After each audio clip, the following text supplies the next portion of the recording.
നമസ്തേ. ജെൻസികളെ ആകർഷിക്കണം, നേതാക്കളുടെ വസ്ത്രധാരണത്തിലും മാറ്റം വേണം. ഡിവൈഎഫ്ഐ സംസ്ഥാന സമ്മേളനത്തിൽ പ്രതിനിധികൾ.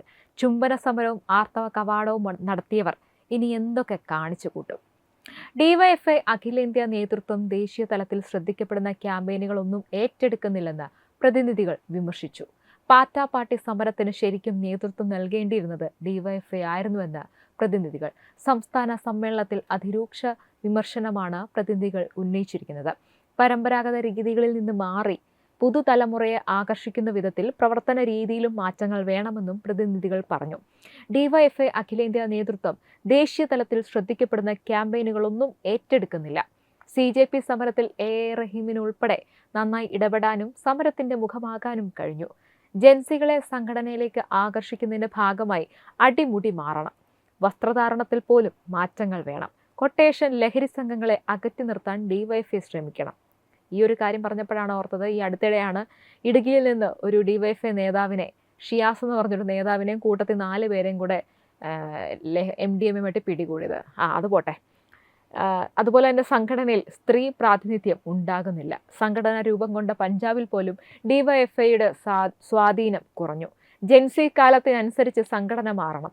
നേതാക്കളുടെ വസ്ത്രധാരണത്തിൽ ഉൾപ്പെടെ മാറ്റം വേണമെന്നുമാണ് സംസ്ഥാന സമ്മേളനത്തിൽ പ്രതിനിധികൾ പറഞ്ഞിരിക്കുന്നത്. പാലക്കാട്, എറണാകുളം, കൊല്ലം, തിരുവനന്തപുരം കമ്മിറ്റികളാണ് പ്രവർത്തന റിപ്പോർട്ടിന്മേൽ ഇത്തരത്തിൽ വളരെ വലിയ രൂക്ഷ വിമർശനം ഉയർത്തിയിരിക്കുന്നത്. കൊട്ടേഷൻ ലഹരി സംഘങ്ങളെ അകറ്റി നിർത്താൻ ഡിവൈഎഫ്ഐ ശ്രമിക്കണമെന്നാണ് ഏറ്റവും പ്രധാനപ്പെട്ട ഒരു നിർദ്ദേശം. കാരണം എനിക്ക് തോന്നുന്നു സഖാക്കളാണല്ലോ കൂടുതലും ലഹരിയുമായിട്ട് പിടിക്കപ്പെടുന്നതിൽ കൂടുതൽ ആൾക്കാരും.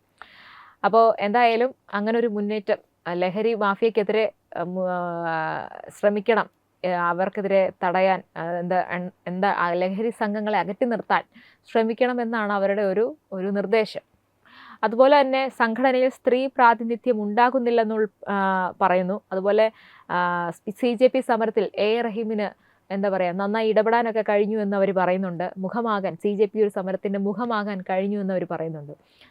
ഇവിടെ PSCയിൽ സമരം നടന്നപ്പോഴും അതുപോലെ തന്നെ പല വിഷയങ്ങൾ നടന്നിട്ടും അവരൊന്നും അത് കണ്ടില്ല. ഡൽഹിയിൽ CJP സമരത്തിൻ്റെ കാര്യങ്ങളൊക്കെ പറയാൻ ഇവർ സംസ്ഥാന സമ്മേളനത്തിൽ അവർക്ക് കഴിഞ്ഞു. അതുപോലെ തന്നെ സംഘടന രൂപം കൊണ്ട പഞ്ചാബിൽ പോലും ഡിവൈഎഫ്ഐയുടെ സ്വാധീനം കുറയുന്നതായിട്ട് സമ്മേളനത്തിൽ അഭിപ്രായം ഉയർന്നു. ജെൻസി കാലത്തിനനുസരിച്ച് സംഘടന മാറണം. നേതാക്കളുടെയും അണികളുടെയും ഒക്കെ ഉൾപ്പെടെ വസ്ത്രധാരണത്തിൽ മാറ്റം വേണം.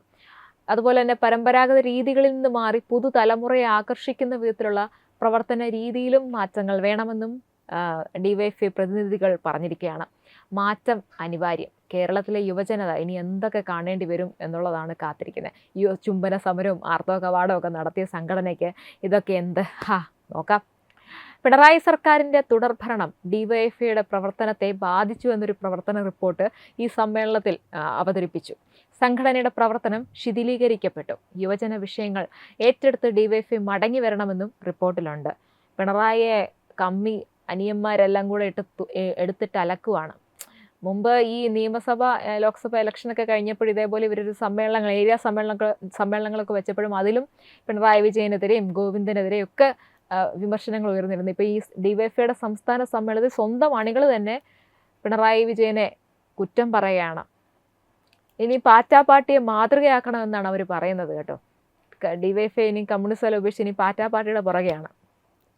ഡിവൈഎഫ്ഐയുടെ മുഖമാസിക വരി ചേർക്കുന്നതിലും വീഴ്ചയുണ്ടായി. കീഴ്ഘടകങ്ങൾക്ക് തനത് ക്യാമ്പയിൻ ഏറ്റെടുക്കുന്നതിൽ ഗുരുതര വീഴ്ചയുണ്ടായി. യുവജന വിഷയങ്ങൾ ഏറ്റെടുത്ത് ഡിവൈഎഫ്ഐ മടങ്ങി വരണമെന്നാണ് അവർ നിർദ്ദേശം. യുവാക്കളെ സംഘടനയോട് അടുപ്പിക്കാനുള്ള ശ്രമമുണ്ടാകണം. LDF സർക്കാരിൻ്റെ നേട്ടങ്ങൾ ജനങ്ങളിലേക്ക് എത്തിക്കാനായില്ലെന്നും റിപ്പോർട്ടിൽ പറഞ്ഞു. എങ്ങനെ നേട്ടങ്ങൾ എത്തിക്കാനും? കോട്ടങ്ങൾ മാത്രമല്ലേ ഉള്ളൂ. അപ്പം ഡിവൈഎഫ്ഐ സംസ്ഥാന സമ്മേളന വേദിയിൽ, അതുപോലെ തന്നെ കഴിഞ്ഞ ദിവസം ഡിവൈഎഫ്ഐ സംസ്ഥാന സമ്മേളന വേദിയിൽ അശ്ലീല ഡ്രാമ പ്രകടനം എന്നൊരു വിമർശനം കഴിഞ്ഞ ദിവസങ്ങളിലെല്ലാം ഉയർന്നു. അർത്ഥനഗ്നയായ രീതിയിൽ യുവതി പ്രകടനം നടത്തുന്നതിൻ്റെ വീഡിയോ സോഷ്യൽ മീഡിയയിലൊക്കെ പ്രചരിക്കുന്നു. ഡിവൈഎഫ്ഐ സംസ്ഥാന സമ്മേളന വേദിയിൽ അവതരിപ്പിച്ച മിസ എന്ന നാടകത്തിനെതിരെയാണ് ഈ വിമർശനങ്ങളൊക്കെ ഉയർന്നത്. ഭഗത് സിംഗ്, കോടിയേരി എന്നിവരുടെ ചിത്രങ്ങൾക്ക് മുന്നിലാണ് പ്രകടനം നടന്നത്. നിരവധി പേരാണ് ഇതിനെ വിമർശിച്ച് രംഗത്തെത്തിയത്. ഡിവൈഎഫ്ഐക്ക് ആളെ കൂട്ടാനുള്ള പരിപാടിയാണിതെന്നാണ് ചിലരുടെ കമൻറ്റ്. കോഴിക്കോട് ചിലങ്ക ഫ്ലോട്ടിംഗ് തിയേറ്റർ നിരവധി വേദികളിൽ അവതരിപ്പിച്ച നാടകം ആ സന്ദർഭത്തിൽ എവിടെയും ചർച്ചയായി കണ്ടില്ലെന്നും അതുകൊണ്ടാണ് തങ്ങൾ അവതരിപ്പിക്കുന്നതെന്നുമാണ് ഡിവൈഎഫ്ഐയുടെ വാദം. ഇതൊക്കെ വിദേശ ബാറിലാണ് സാധാരണ കാണാറുള്ളത്. ഇപ്പോൾ കമ്മികളുടെ സ്റ്റേജിലും ആയോ എന്നാണ് ചിലരൊക്കെ ചോദിക്കുന്നത്. പുരോഗമന പാർട്ടിയുടെ യുവജന സംഘടനയുടെ ഓരോരോ ഗതികേടെന്ന് പരിഹസിക്കുന്നവരുമുണ്ട്. എന്തായാലും ഈ ഡിവൈഎഫ്ഐ സംസ്ഥാന സമ്മേളനത്തിന്റെ ഭാഗമായി അവതരിപ്പിച്ച മിസ നാടകത്തിനെതിരായ വിമർശനത്തിൽ പ്രതികരണവുമായിട്ട് ആ തിയേറ്റർ ആർട്ടിസ്റ്റ് ചിന്നൂസ് ചിലങ്ക രംഗത്ത് വന്നിരുന്നു. നാടകത്തിന്റെ ഒരു ഭാഗം മാത്രം മുറിച്ചെടുത്ത് തെറ്റായ രീതിയിൽ പ്രചരിപ്പിക്കുകയാണെന്നാണ് ചിന്നൂസ് പറയുന്നത്. അടിയന്തരാവസ്ഥയിൽ തുടങ്ങി ഫാസിസത്തെക്കുറിച്ചും ഭരണകൂട ഭീകരതകളെക്കുറിച്ചും എല്ലാം സംസാരിക്കുന്ന നാടകമാണ് ഈ മിസ എന്ന് പറയുന്നത്. ഭരണകൂട ഭീകരതയെക്കുറിച്ചാണ് ഈ നാടകം സംസാരിക്കുന്നത്. ഇത് കൊള്ളേണ്ടയിടത്ത് തന്നെ കൊണ്ടു എന്ന് കരുതുന്നു. മിസ ആരെയാണോ മുറിവേൽപ്പിക്കുക, നാടകം ആരെയാണോ പൊള്ളിക്കുക, അവർക്ക് നന്നായി കൊണ്ടിട്ടുണ്ട് എന്നാണ് ഈ അപവാദ പ്രചരണങ്ങളിൽ നിന്ന് വ്യക്തമായി എന്ന് ഈ ചിന്നൂസ് ചിലങ്ക പറയുന്നത്. നാടകവുമായി ശക്തമായി മുന്നോട്ട് പോകുമെന്നുമാണ് ചിന്നൂസ് ചിലങ്ക പറയുന്നത്. ഡിവൈഎഫ്ഐ സംസ്ഥാന സമ്മേളന വേദിയിൽ അല്പവസ്ത്രം ധരിച്ച് നടത്തിയ നാടകത്തിനെതിരെ അതിരൂക്ഷമായിട്ടുള്ള വിമർശനമാണ് ഉയരുന്നത്. അതുപോലെ തന്നെ ഈ ചിന്നൂസ് ചിലങ്ക നമ്മുടെ ശശികല ടീച്ചറിനെതിരെയും ഒരു വിമർശനം ഉന്നയിച്ചിരുന്നു. ശശികല ടീച്ചർ അതിനുള്ള കടുത്ത മറുപടിയും തന്നെ നൽകിയിട്ടുമുണ്ട്. ഒരു ഫേസ്ബുക്ക് പോസ്റ്റായിട്ട് എഴുതിയിട്ടുമുണ്ട്. അത് മറ്റൊരു വീഡിയോയിൽ നമുക്ക് കാണാം. ഡിവൈഎഫ്ഐ സംസ്ഥാന സമിതി പുനഃസംഘടനയിൽ നിലവിലുള്ള കർശന പ്രായപരിധി മാനദണ്ഡങ്ങൾ അട്ടിമറിക്കാൻ CPM ഉന്നതതലത്തിൽ നിന്ന് കടുത്ത സമ്മർദ്ദമുണ്ടായിരിക്കുകയാണ്. ഭാരവാഹിത്വത്തിന് നിശ്ചയിച്ചിട്ടുള്ള 38 വയസ്സെന്ന മാനദണ്ഡം മറികടന്ന് തിരുവനന്തപുരം ജില്ലയിൽ നിന്നുള്ള ചില നേതാക്കൾക്ക് ഇളവ് നൽകാനാണ് പാർട്ടിക്കുള്ളിൽ ശക്തമായ നീക്കം നടക്കുന്നത്. തിരുവനന്തപുരത്ത് നിന്നുള്ള പ്രമുഖ യുവജന നേതാക്കളായിട്ടുള്ള ആറ്റുകാൽ ഉണ്ണി, ആദർശ് SP എന്നിവരെ സംസ്ഥാന സമിതിയിൽ ഉൾപ്പെടുത്താനാണ് ചട്ടങ്ങൾ മറികടന്നുള്ള പുതിയ ചരടുവലികൾ. സംസ്ഥാന സമിതിയിലേക്ക് പരിഗണിക്കപ്പെടുന്ന ഇവർ രണ്ടുപേർക്കും ഇതിനോടകം തന്നെ സംഘടന നിശ്ചയിച്ച പ്രായപരിധി കഴിഞ്ഞിട്ടുണ്ട്. ഈ മുൻ മുഖ്യമന്ത്രി പിണറായി വിജയന്റെ ശക്തമായ നിലപാടാണ് ഈ അസാധാരണ നീക്കത്തിന് പിന്നിലെ പ്രധാന കാരണം.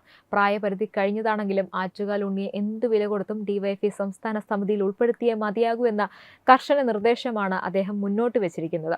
പിണറായി വിജയന്റെ വീട്ടിൽ നടന്ന എൻഫോഴ്സ്മെന്റ് ഡയറക്ടറേറ്റ് റെയ്ഡുമായി ബന്ധപ്പെട്ട സംഭവവികാസങ്ങളാണ് ആറ്റുകാൽ ഉണ്ണിയെ നേതൃത്വത്തിന്റെ പ്രിയങ്കരനാക്കുന്നത് എന്നാണ് മനസ്സിലാക്കാൻ സാധിക്കുന്നത്. അന്ന് ED ഉദ്യോഗസ്ഥരെ തടഞ്ഞതുമായി ബന്ധപ്പെട്ട കേസിൽ പ്രതി ചേർക്കപ്പെട്ട ആറ്റുകാൽ ഉണ്ണി 60 ദിവസത്തിലധികമാണ് ജയിലിൽ കഴിഞ്ഞത്.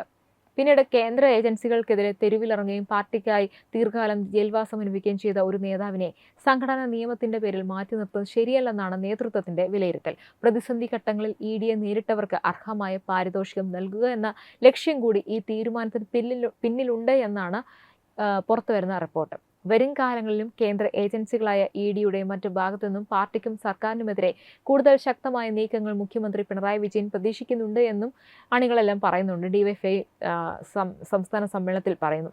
ഈ സാഹചര്യത്തിൽ കേന്ദ്ര ഏജൻസികൾക്കെതിരെയുള്ള പോരാട്ടം പാർട്ടിക്ക് അനിവാര്യമാണ്. ഇത്തരം പ്രതിസന്ധി ഘട്ടങ്ങളിൽ പാർട്ടിക്കായി മുന്നിട്ടിറങ്ങി ജയിലിൽ പോകുന്നവർക്ക് സംരക്ഷണവും സ്ഥാനമാനങ്ങളും എക്കാലത്തും ഉറപ്പാണെന്ന് അണികളെ ബോധ്യപ്പെടുത്തേണ്ടത് നേതൃത്വത്തിന്റെ ആവശ്യമാണ്.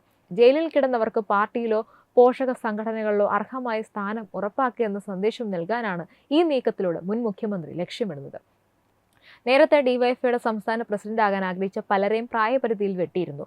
CPM സെക്രട്ടറി MV ഗോവിന്ദനായിരുന്നു അതിനു പിന്നിൽ. എന്നാൽ ഉണ്ണിക്ക് ഇളവ് കൊണ്ടുവരാനാണ് നീക്കം. ഇതേ രാഷ്ട്രീയ ആനുകൂല്യത്തിലാണ് തിരുവനന്തപുരത്തു നിന്നുള്ള മറ്റൊരു നേതാവായ ആദർശ് SBക്കും പ്രായപരിധിയിൽ ഇളവ് നൽകി സമിതിയിൽ ഉൾപ്പെടുത്താൻ സമ്മർദ്ദം ഏറുന്നത്. എന്നാൽ മാതൃസംഘടനയുടെ മുതിർന്ന നേതാക്കളുടെയും ഈ അപ്രതീക്ഷിത നീക്കം ഡിവൈഎഫ്ഐ സംസ്ഥാന നേതൃത്വത്തെ കടുത്ത പ്രതിസന്ധിയിലാക്കിയിരിക്കും. ഡിവൈഎഫ്ഐ അഖിലേന്ത്യാ പ്രസിഡന്റ് AA റഹീം ഉൾപ്പെടെയുള്ള നേതാക്കളെ മുതിർന്ന CPM നേതാക്കൾ തങ്ങളുടെ ഈ ആവശ്യം ഇതിനോടകം നേരിട്ട് അറിയിച്ചു കഴിഞ്ഞു. പ്രായപരിധി മറികടന്ന് ഇവരെ ഉൾപ്പെടുത്താൻ ഡിവൈഎഫ്ഐ സംസ്ഥാന നേതാക്കളുടെ മേൽ വലിയ രീതിയിലുള്ള സമ്മർദ്ദമാണ് ഇപ്പോൾ ചെലുത്തപ്പെടുന്നത്. മുൻകാലങ്ങളിൽ പ്രായപരിധി കർശനമാക്കിയതിലൂടെ നിരവധി പ്രഗത്ഭരായ നേതാക്കൾക്ക് ഡിവൈഎഫ്ഐ പടിയിറങ്ങേണ്ടി വന്നിട്ടുണ്ട്. അന്ന് യാതൊരു ഇളവുകളും ആർക്കും അനുവദിച്ചിരുന്നില്ല. എന്നാൽ സംഘടനാ തത്വങ്ങളെക്കാൾ പാർട്ടിക്കായുള്ള പോരാട്ട വീര്യത്തിനും ത്യാഗത്തിനും മുൻഗണന നൽകുന്ന ഈ പുതിയ കീഴ്വഴക്കം വരും ദിവസങ്ങളിൽ സംഘടനയ്ക്കുള്ളിൽ വലിയ ചർച്ചകൾക്ക് വഴിവെച്ചേക്കാമെന്നാണ് പ്രതീക്ഷിക്കുന്നത്. എന്തായാലും തന്നിഷ്ടക്കാർക്കൊക്കെ പ്രത്യേക സ്ഥാനമാനങ്ങളും നിയമങ്ങളും ഒക്കെ മാറ്റാം. എന്തായാലും ഈ ഒരു വിഷയത്തിൽ നിങ്ങൾക്ക് നിങ്ങളുടെ അഭിപ്രായങ്ങൾ രേഖപ്പെടുത്തുക. അതുപോലെ തന്നെ ലൈക്ക് ചെയ്യുക, ഷെയർ ചെയ്യുക. ഒപ്പം തത്തുമൈ ചാനൽ സബ്സ്ക്രൈബ് ചെയ്ത് ബെല്ലൈക്കൺ അമർത്താൻ മറക്കരുത്. വെബ് ഡെസ്ക് തത്തുമൈ ന്യൂസ്. HIV അണുബാധ സന്തോഷപൂർണമായ ഒരു ജീവിതത്തിന് തടസ്സമല്ല. HIV അണുബാധയ്ക്ക് ഫലപ്രദമായ ചികിത്സ ഇന്ന് ലഭ്യമാണ്. ഇതിന് യഥാസമയം അണുബാധ കണ്ടെത്തുന്നതും കാലേക്കൂട്ടി ചികിത്സ നടത്തേണ്ടതും അത്യാവശ്യമാണ്. സൗജന്യമായ ചികിത്സയും മാർഗനിർദ്ദേശങ്ങളും സർക്കാർ ആശുപത്രികളിലെ ART അഥവാ ഉഷസ് കേന്ദ്രങ്ങളിൽ ലഭ്യമാണ്. ആരോഗ്യ സംരക്ഷണം ഓരോരുത്തരുടെയും ഉത്തരവാദിത്തമാണ്.